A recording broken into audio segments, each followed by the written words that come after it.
Piers Morgan is editor-at-large at dailymail.com, and he joins us tonight. Hey, Piers. How are you, Tucker? So what do you make of this? But both of Omarosa's latest incarnation as a political pundit and of the dismissal of religion as mental illness?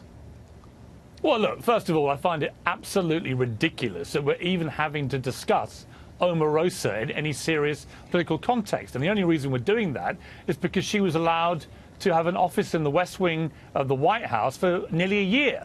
I don't know why Donald Trump would have ever let her in there. She's already behaving exactly how I could have predicted she would behave. In other words, she's squealing like a canary and taking them all down, as of course she was going to. She's Omarosa. She's a reality television star whose only raison d'etre is to be a poisonous little viper, spreading gossip, innuendo, and terrorizing everyone in her wake. So, first question, what was she doing there? There is no sensible answer. I mean, for all the time we spent on the Russia story, this is a bigger scandal. I agree. She worked at Omarosa, worked in the White House. Really? Why? Democrats didn't even notice. I guess she's too, she seems normal to them.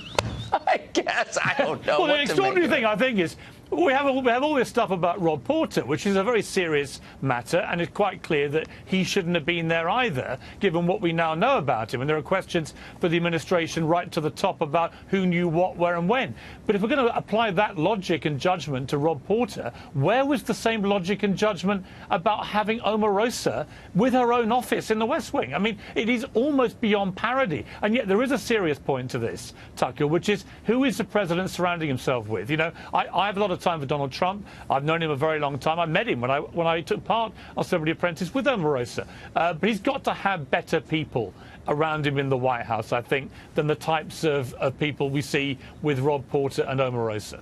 Yeah, I mean, I think Omarosa's probably in her own category. I can say, having been over there a few times, that it's not chock full of Omarosas, but she did work there.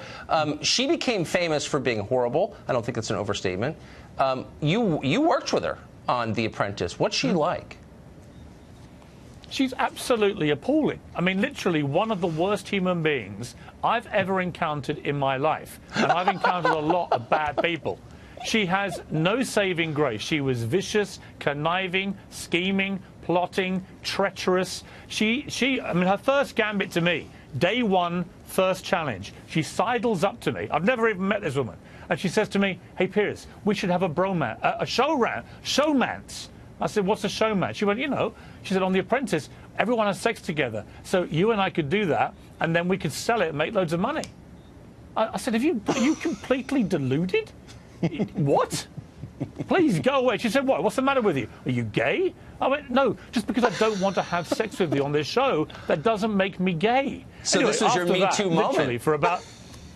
Well, I'm a victim here. I'm a victim of Omarosa, Tucker. But she gave me then for 4 or 5 weeks unrelenting 5 barrels of abuse, tirades, homophobic stuff, and really vicious, nasty stuff. And I couldn't believe it. I mean, she got beaten in the show. I ended up winning it. That stuck in her mind as well. Cut forward to the campaign, I think in the middle of 2016, I suddenly read she's going to be working for Donald Trump, the candidate. I'm like, what? How can that even make any sense? Then I hear when he wins, she's going to be in the White House. Now, again, I have a lot of respect for Donald Trump, but I'm afraid with Omarosa, this made no sense at the time. It makes no sense now she's left. She apparently achieved absolutely nothing in her time in the White House other than disrupting everybody.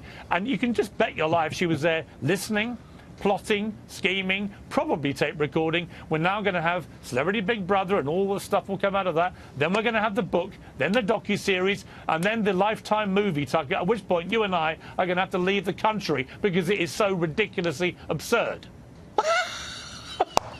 That's one of the most vivid descriptions of anyone I've ever heard. Have you been in contact with her? I suppose you're not texting each other still. You know what? We have not stayed in touch. I did bump into her once at a WWE wrestling event. And it's funny, the nausea I felt in the exact moment that she made that proposition to me all came flooding back. And I literally had to run to the restroom and regurgitate exactly what I had done all those years before.